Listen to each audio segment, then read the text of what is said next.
Akshara Singh big boss के घर से निकल चुकी हैं और आज है गणेश पूजा और आज अक्षरा सिंह का एक फ़ोटो सोशल मीडिया पे काफ़ी ज़्यादा वायरल हो रहा है। आप देख सकते हैं वो फ़ोटो गणपति का पूजन कर रही हैं और सेम वैसा ही खेसारी लाल जी के भी घर के गणपति जी की फ़ोटो सोशल मीडिया पे वायरल हो रही है। आखिर इस वायरल सच की क्या है सच्चाई? पूरा वीडियो देखें और हमारा आपका साथ बना रहे इसके लिए हमारे चैनल को सब्सक्राइब करें, वीडियो को लाइक करें। खेसारी लाल जी ने अपने घर पर गणपति जी का आगमन किया है। आप देख सकते हैं तस्वीरें, खेसारी लाल जी और उनका पूरा परिवार गणपति काफ़ी उत्साह के साथ मना रहे हैं। खेसारी लाल जी के कुछ परिवार के मेंबर भी हैं।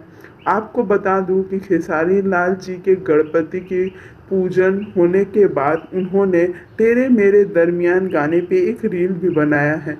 उसके बाद से अक्षरा सिंह जी की एक फ़ोटो वायरल हो रही है जिसमें वह गणपति का पूजन कर रही हैं। लोगों का मानना है कि खेसारी लाल के घर पहुंची हैं अक्षरा सिंह, लेकिन अभी तक कोई साथ में फ़ोटो नहीं आया है, तो ये अनुमान ही लगाया जा सकता है। क्या सच में अक्षरा खेसारी लाल जी से मिलने पहुंची है उनके घर?